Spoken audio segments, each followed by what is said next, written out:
Shalom. And to talk after my master teacher, well, I'll have to be on my best to follow up here. But Professor Bauer really talked about various ideas that I think we have to think of. I want to elaborate on a few of his ideas that I think relate to us, teachers and educators. And I want to begin quoting Professor Bauer.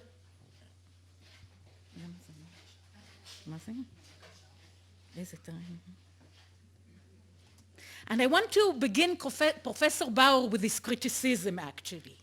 He says there has been of late a tendency to prefer dealing with a more remote context instead of looking, first of all, at the Holocaust itself, that is at the core. But then he gives us a direction, because Professor Bauer won't leave us without a direction. He says, it's in my view, to the contrary, that one must deal with the core first, or if you like the text, not the context. And then he says very specifically what it is. If you really want to deal with the Holocaust, you first have to learn actually what happened and why. For teachers, and now he really relates to us educators, especially this methodological approach would seem to be crucial. And when Professor Bauer says to me crucial, I can't escape and I have to deal with it. And I was thinking a lot that he's right with his criticism when he says there is a tendency among educators to first deal with the context. And I want to give an example how many teachers do it, and the example will be interpretation of photographs with his, I would say, didactic methods that most of us teachers use. This is a picture. A common practice would be that the teacher presents the photograph, many times without mentioning where and when it was taken. Then the teacher asks for the student's interpretation and understanding. And question of teachers about this photograph would be, let's say, why are these children sitting on the sidewalk? What can you say about these children? And possible answers that we will get in classroom would be, these are gangs, these are vagrants, these are children's school dropouts, neglected by their parents. We can see a variety of classes in the street. Usually we will get very negative impressions from our students about these children. Another picture from the same set of pictures that we would use to teach would be, we see a woman laying on the floor here, we see a woman walking next to her, we would ask our student, why is this woman holding a bag, ignoring the beggar? What can we say about this beggar? And many of our students will say this is apathy to human suffering. The beggar is an invisible person, we can see different classes, and again, very negative images. But then I come back to my professor, which says, before discussing the meaning, the context, you have to teach the facts. And the fact is that these pictures were taken in 1941 in the biggest ghetto in Warsaw, where between 450,000 to 480,000 Jews are concentrated there and imprisoned there and humiliated in the ghetto. Here we see the wall which parts them from the other population of the city. Now, can you imagine that the Jews in Warsaw before the war, and this is the text that Professor Bauer said we need before discussing these issues, Jews were 30% of the population in Warsaw before the war. They were now closed in an area that is less than 2% of the city.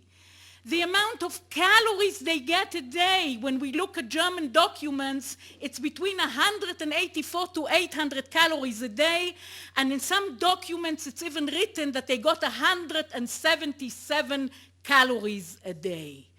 Adam Cherniakov, the head of the Judenrat, writes, and he pleads every day for more food to the ghetto. And he writes in his diary, 80% of the food in the ghetto comes through smuggling, through this wall. Now, in the underground archive of Immanuel Ringenblum, he says much of the smuggling is done by children. And he actually calls these children the heroes of the ghetto, the ones who support their families. Now, when we began with the context, we saw very negative images of these children. When we learn the text, we learn that many times these children, and we know now more and more today, took responsibility on their families. And they are actually opposite of what we assumed without knowing the text. Another assumption would be that these children were dropped from school. Do you know that schools, Jewish schools in Poland by law, were closed in 1939? These pictures were taken in September 1941. This was the first month when they allowed them in Warsaw Ghetto to open schools.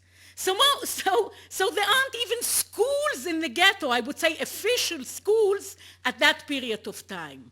But you know what? If we know the text and we read a little bit, like Professor Bauer said, documents, we will know that many of these children get their education in underground schools in the ghetto, in the kitchen, in the houses of the teachers. And many children write in their diaries, we went barefooted to school because we don't have shoes. So it's not that, yes, there are gangs of children in the street and they snatch. In the diaries, they ask us to call them snatchers, not thieves, because they are people crazed by hunger. So when we learn the text, we suddenly get we would have a completely different discussion with our pupils about these children that we see here in the pictures. Now let's talk about this woman and this woman here. Yes, there are classes in the ghetto. And when you take Emanuel Ringelblum's archives, there is a lot of criticism about the classes in the ghetto. But I want to quote Professor Gutman in his research about Warsaw. He says, how many people do you think are in the high class of the ghetto, like we see in The Pianist, let's say, without knowing the text?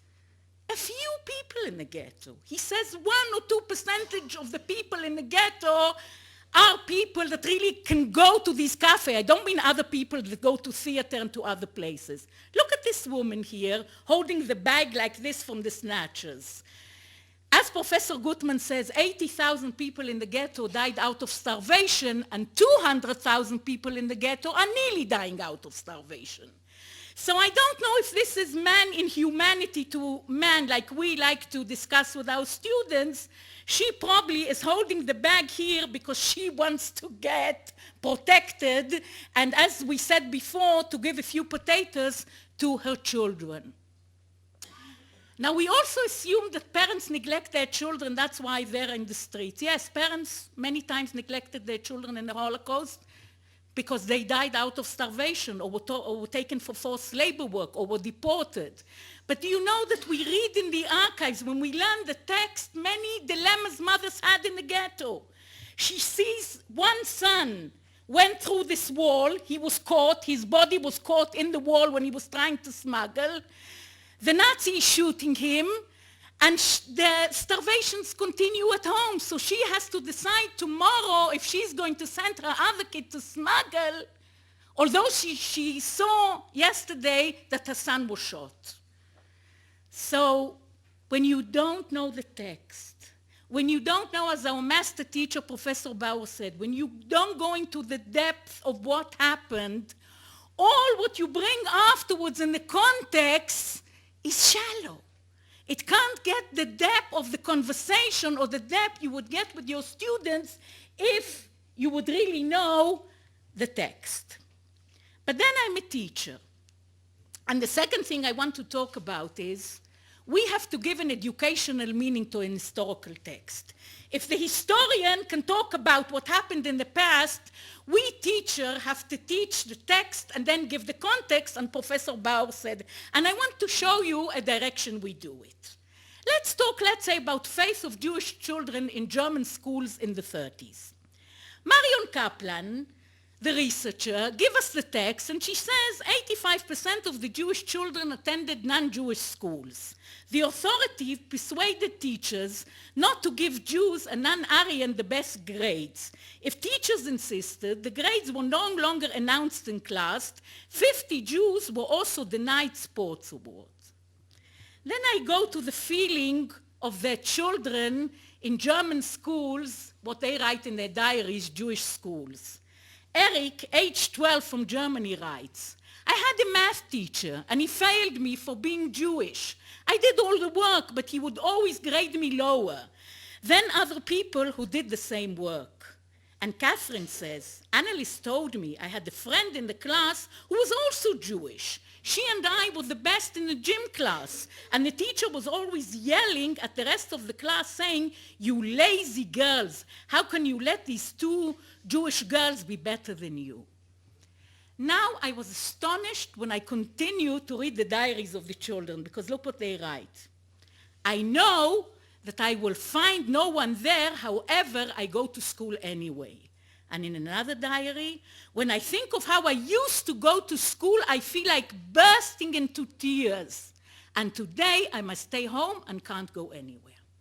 Now I must tell you, as an educator, here I finish the text. And I go to the context.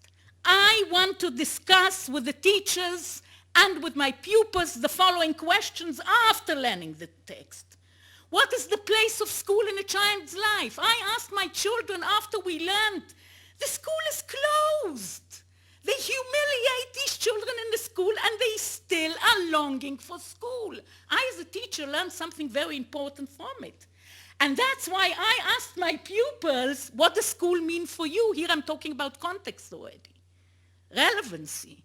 And you know what my pupils told me? Don't be offended, they told me. But you, at the last 2 months, they told me, are discussing all the time grades with us.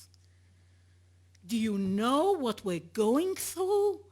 Do you know the emotional stage we are now in life? All you think about is marks, marks, marks, marks, marks. We want to come to school to get something more of you as an educator.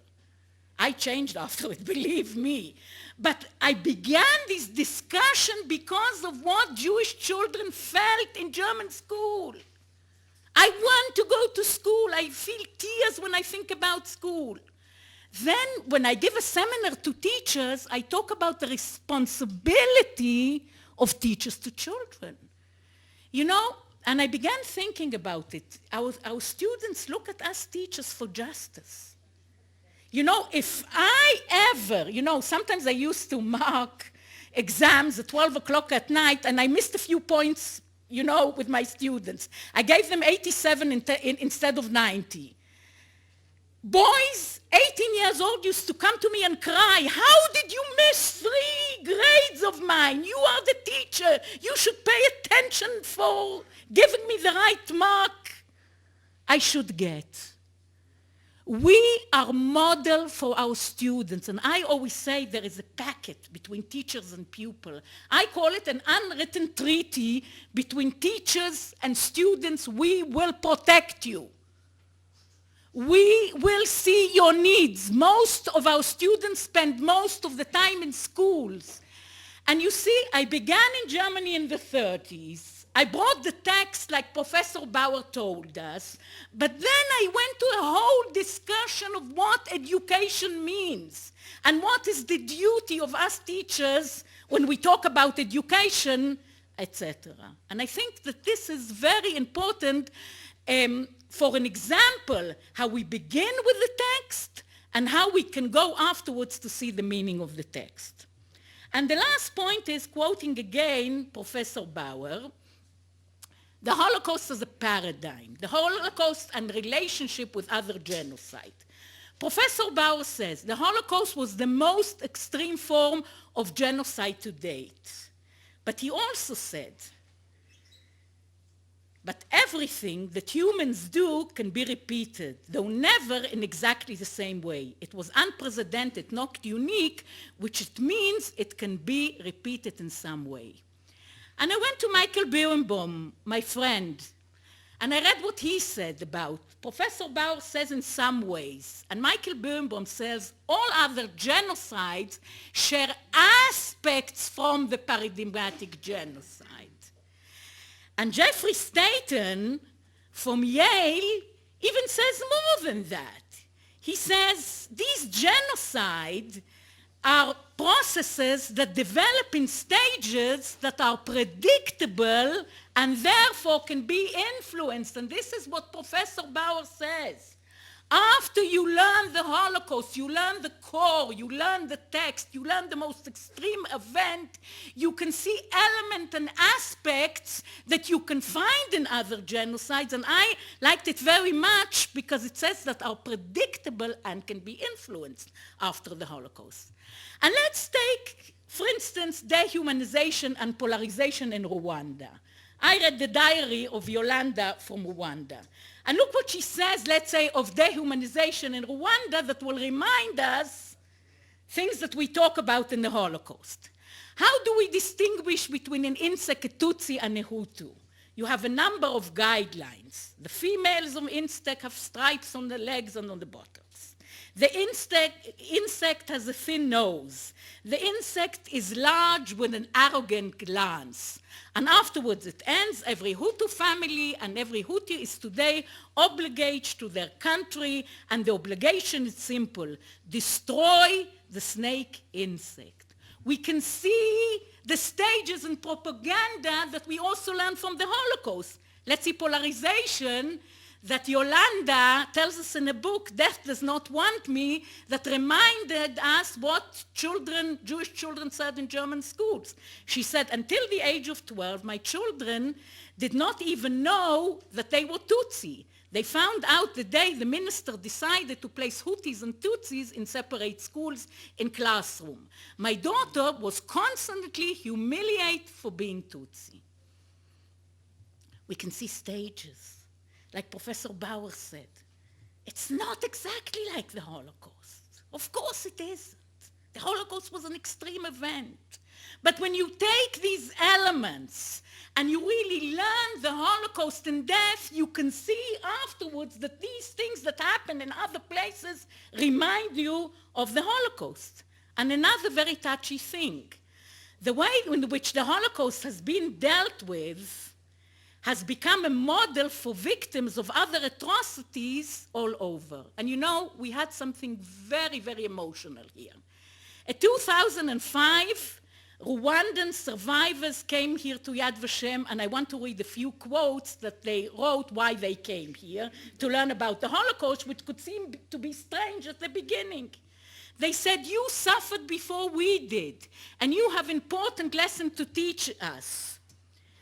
The meeting with Holocaust survivors helped me more than anything to cope with the trauma I experienced, Yolanda said. Other people, even psychologists, know how to pity. These meetings help me understand what I really feel. This is after meeting survivors. I wanted to do something for my children's memory, but also for the children of Rwanda who were killed. When I saw the memorial here, I felt my children were calling to me. And I think, thank you, our master teacher, for setting us really, bringing us teachers, bringing me back. Because as I was building this presentation, I was all the time examining myself, how much I run to the context because it's good for me and relevant for my students, and how much I really stick to the text and study. And that, I think, is the vision we have to go through, and I tried to bring here a combination how you can do both things. So thank you very much.